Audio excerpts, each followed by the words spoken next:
एक बच्चे का जन्म उसकी माँ के लिए जिंदगी का सबसे ज्यादा खुशी देने वाला समय होता है। ये माँ के लिए चुनौती का समय भी होता है। मैं सभी महिलाओं को हमेशा यही सलाह देती हूँ कि गर्भ ठहरने से लेकर बच्चे के जन्म तक एक योग्य डॉक्टर से लगातार सलाह लेते रहिए। माँ और बच्चे की सुरक्षा और सेहत का यही मूल मंत्र है। I really congratulate the doctors who have created this film. It beautifully shows the ground realities of pregnancy care in our country. Many women are deprived of antenatal care and come for treatment either very late in third trimester of pregnancy or during labor itself with very low hemoglobin level. This puts them at immense risk of mortality and morbidity.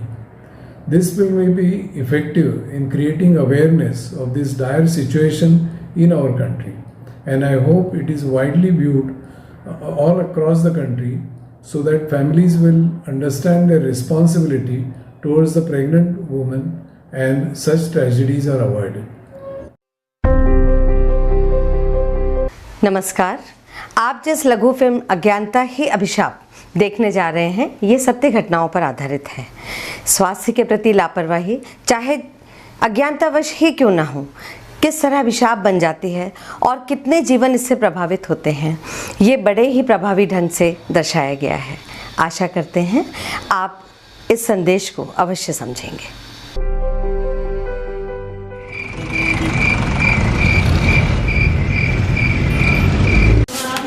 भैया उठो, delivery आई है, जल्दी से बुला madam को। अच्छा, जल्दी बुला फटाफट। सिस्टर, डिलीवरी आई है। क्या हो गया? अरे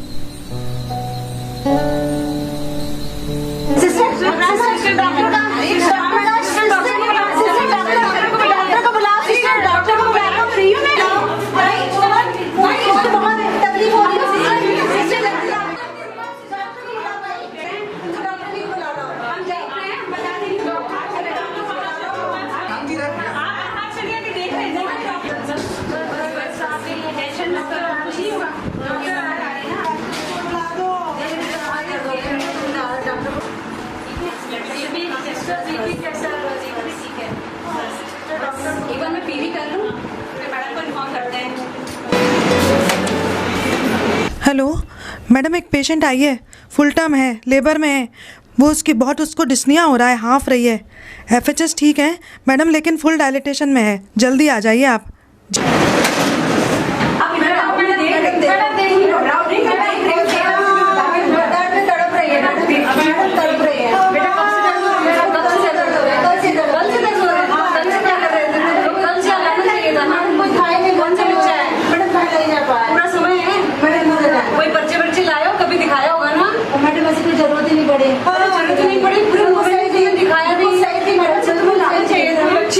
अच्छी बना खा रही थी, पूरा टीका लगवा दिए थे मैडम, टीका लग गए, सब बढ़िया खा भी रही है। हाँ। अरे ये तो एकदम सफेद है, काम कर लेती है, सर में चलती रही है, जैसे पूरी पूरी है। इतनी सफेद कैसे कर ली तुम लोगों ने? अरे मैडम ये तो ऐसी पूरी पूरी है। अरे तुम्हें कल से दर्द होता तो लाना चाहिए था। ऑक्सीजन नहीं तैयार करना, सुनो ब्लड सैंपल निकाल लो। मैं अभी इन लोग से बात करके आ रही हूँ, अटेंडर से बात करके आ रही हूँ, पूरी डिलीवरी रेडी रखो। देखो इसके साथ जो भी जिम्मेदार व्यक्ति हो, हस्बैंड सास वगैरह आ जाओ, बाकी पूरी भीड़ मत आओ। जरा इम्पोर्टेंट बात कर रही है, जल्दी से आ जाओ। इसके साथ इसका हस्बैंड कौन सा है? आप ही हो समझदार, मैं आप ही को बताऊं सब कुछ जो भी बताना है। देखो आप लोगों ने मरीज को लाने में बहुत ज्यादा देरी करी है। की हालत बहुत ज्यादा गंभीर है, बिल्कुल शरीर में खून नहीं है, एकदम वो सफेद रखी है। आप लोगों के पास कोई पर्चे पहले के हैं, कभी कहीं दिखाया हो, कोई खून की जांच हो तो आप मुझे बता दो। हालत उसकी बहुत ज्यादा गंभीर है, आप मेरी बात समझ रहे हैं? मैडम मैं सब समझ रहा हूँ, जितने पैसे हो उतने पैसे ले लीजिए, जितना खर्च हो जाए, मेरी बहू का कुछ नहीं होना चाहिए।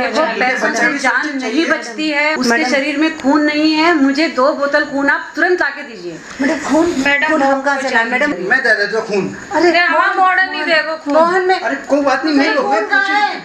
खून देने जा रहा हूँ। मेरे पास वक्त बहुत कम है, मैं उसको संभालना चाहती हूँ। मैडम आप लोग मेरी बात सुनिए, घबराने वाली बात तो नहीं है। नहीं, घबराने की वाली बात है, मैं यही आपको बताना चाह रही हूँ। सिस्टर आप प्लीज इनकी कंसेंट ले लीजिए। जो मैंने आपको बताया है कि मरीज की हालत गंभीर है, आप प्लीज यहाँ पर साइन कर दीजिए। और वक्त नहीं है हमारे पास, आप साइन करके फिर ब्लड ले रहे। अब देखो, अभी हम यहाँ पे लाए और कह रहे हैं खून नहीं, अभी अच्छे भले चल के लाए और कह रहे खून नहीं है। अब हम आधी रात में यहाँ पे लाए खून के लिए। जाके मायके वालों ने कुछ नहीं खावा। अरे जब से आई है तब से ऐसे हाँफ के बैठ जाती है। काम करना बैठ गई तो वैसे ही टाइफाइड होगा। मेरा लड़का भेजा है खून का काज है। मेरा मोड़ा कहाँ से देगा खून? बताओ अस्पताल है, इतना बड़ा अस्पताल आए हम। नहीं, ये बहू का भाई दे ना, बुलाओ या के घर मायके वाले थे खून। प्लीज जल्दी आइए मैडम, जल्दी आइए। पेशेंट की सिस्टर इंजेक्शन लगा दिए थे जो तुम्हें बोल के गई थी? जी मैडम। ब्लड सैंपल भेज दिया? ऑक्सीजन पास में लाओ। ट्रे तैयार है? जी मैडम।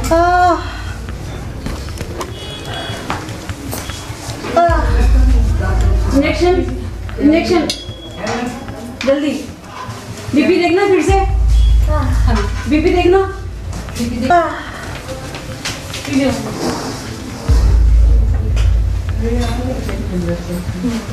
सांस लो बेटा, गहरी सांस लो, गहरी सांस ले, गहरी सांस लो। मैम बीपी तो बहुत लो है इसका। जी हमारी तो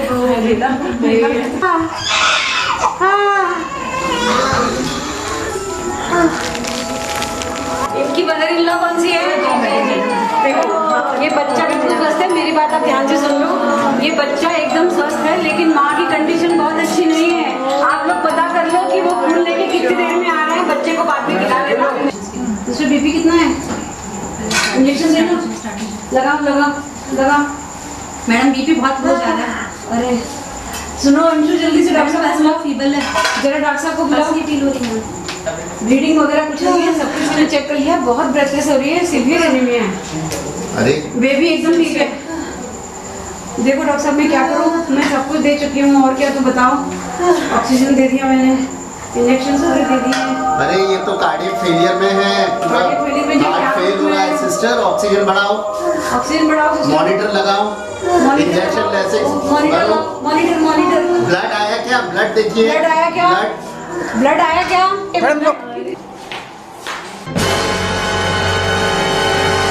अटेंडर को बुलाओ, उनको समझाओ कि खून की कमी के कारण पेशेंट को बचा नहीं पाए। बता तो मैंने दिया था, लेकिन फिर भी ऐसा लग रहा है कि अब मैं कैसे बताऊं? बताना तो पड़ेगा। देखो आपका कौन जिम्मेदार व्यक्ति कौन है? देखो मेरी बात सुनो, शांति से सुनो। मैंने आपको बताया बहू तो सही है ना? नहीं सही नहीं, बहुत ठीक है ना? मैंने आपको बताया बहुत तो ठीक है ना? आपने लाने में बहुत देर करी। अरे तो मैडम हम तो ले आए ना, ले आए, लेकिन लाने में बहुत देर कर दी। मैडम खून चढ़ाने का मौका ही नहीं मिल पाया। मैडम क्या कह रही है मोहन? क्या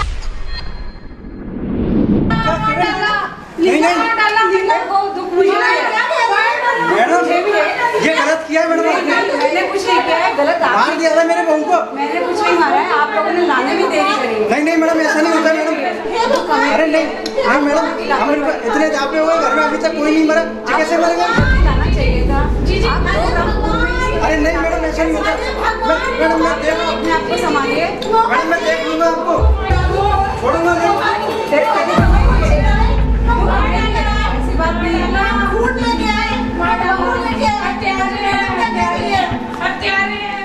समय गुजरता गया और इसी तरह 10 साल निकल गए। भाई चाय लाना।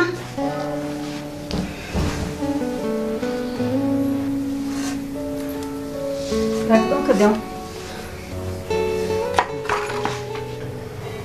क्या बताएं यार, दुनिया सोच रही है कि तारा के अस्पताल में मौत हो गई है। अब दुनिया को अपन कैसे बताएं कि वो लालची इंसान जो है पैसे ऐंठने के चक्कर में है। उसको यदि इतना ही दुख होता अपनी बीवी के जाने का, तो क्या वो उसको कभी दिखाने नहीं लाता, कभी एक बार भी वो चेकअप कराने नहीं लाता? लोग सोच रहे हैं कि औरत का पति दुख सहन नहीं कर पा रहा है, इसलिए उसने केस किया है। अब हम तो अच्छे खासे फंस गए। तुम चिंता मत करो, तुमने मरीज के लिए अच्छा किया है, मेहनत की है मरीज के संग उसकी जान बचाने की। सच है। भगवान सब अच्छा करेगा, इस केस से भी निजात दिलाएगा। सच है, भरोसा तो करना ही पड़ेगा। इन सारे वर्षों में डॉक्टर तारा रह रहकर अपनी न की हुई गलती को ढूंढने का नाकाम प्रयास करते रहे। क्या स्त्री रोग विशेषज्ञ बनना अपराध है? क्या रुक्मणी की हालत को देखकर उसका परीक्षण करके उसका इलाज करके उन्होंने गलती की, या उन्होंने रेफर कर देना चाहिए था? क्या किसी के जीवन को बचाने के लिए तन मन धन लगाना निरर्थक है?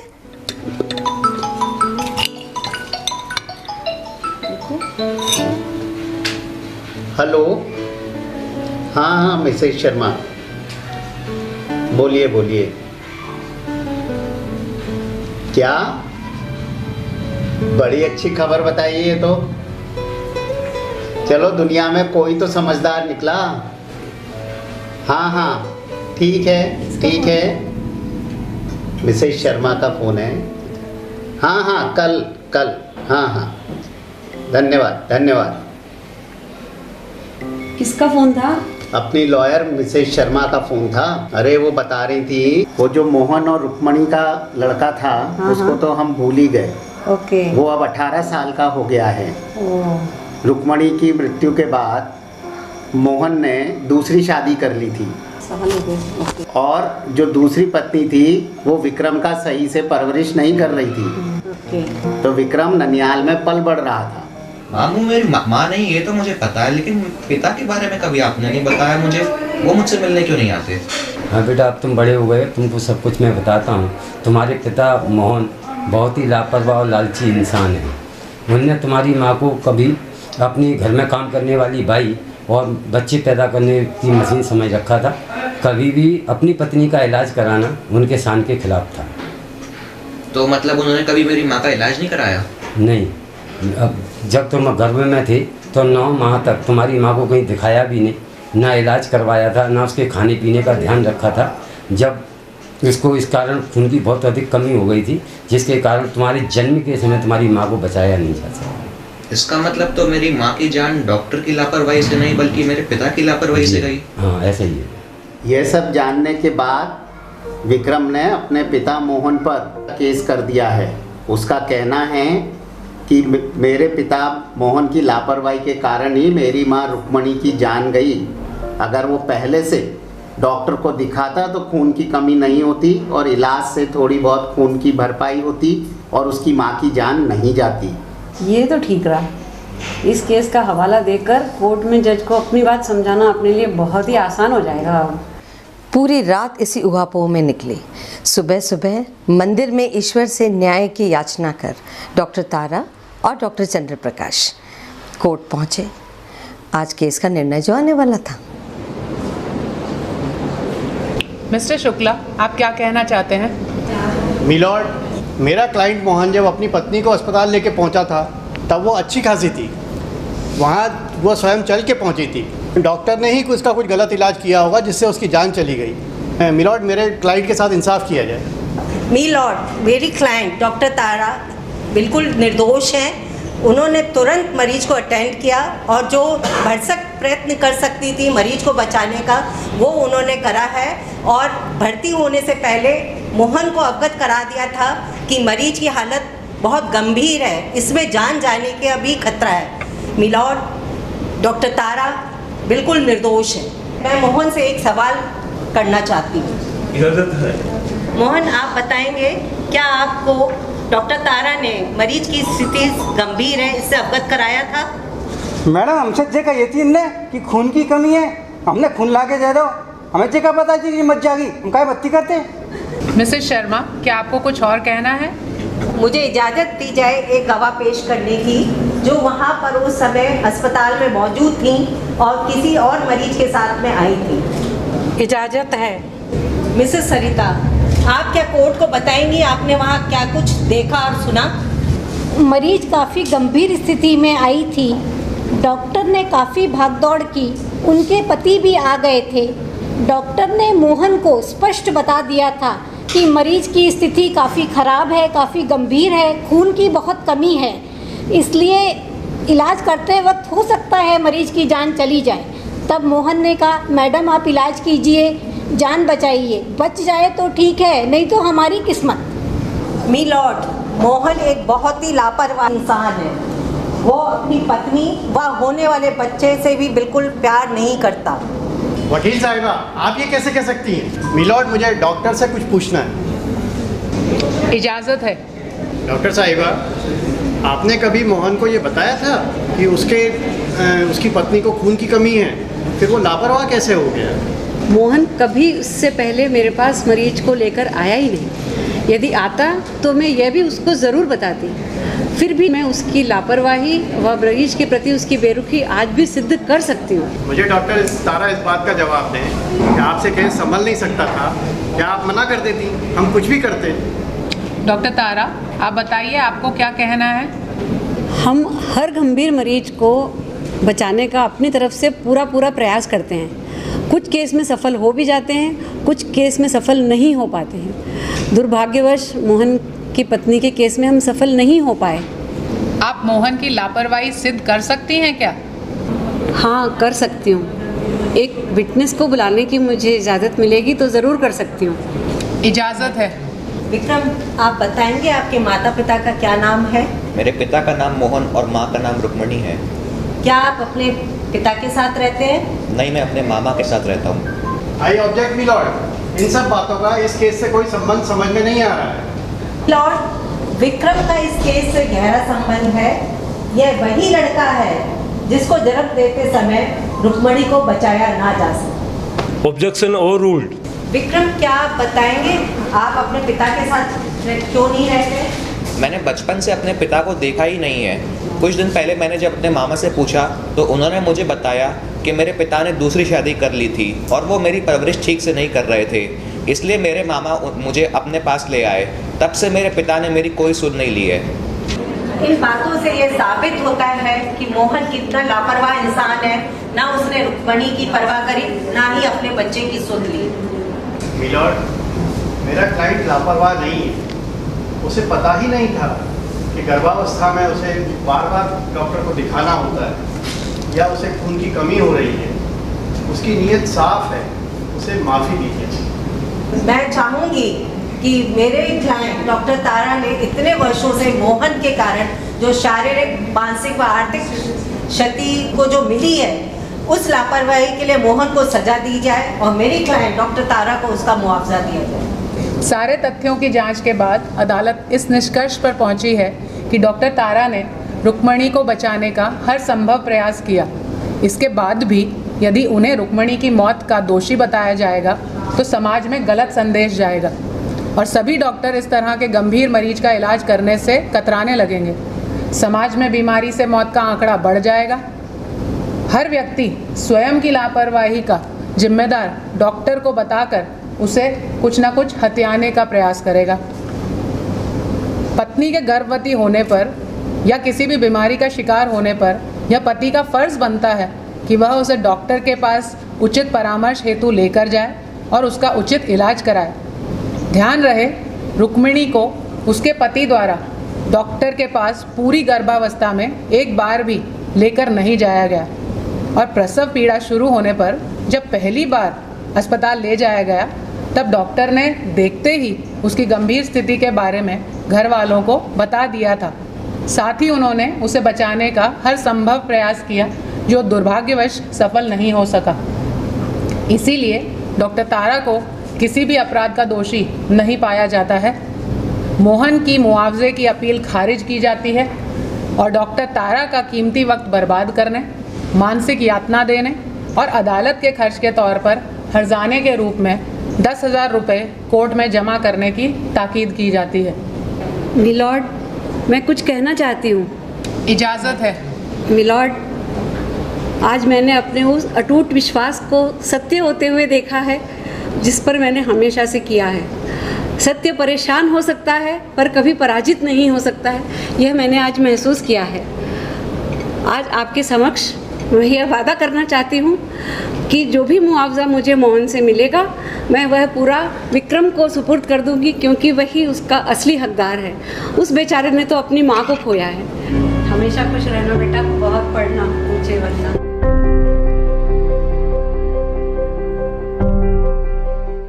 माँ बनना हर स्त्री के लिए एक बहुत विशिष्ट अनुभव है। एक स्वस्थ बच्चे को जन्म देना हर माँ की चाह होती है। इसके लिए बहुत जरूरी है कि गर्भवती महिला भी स्वस्थ हो।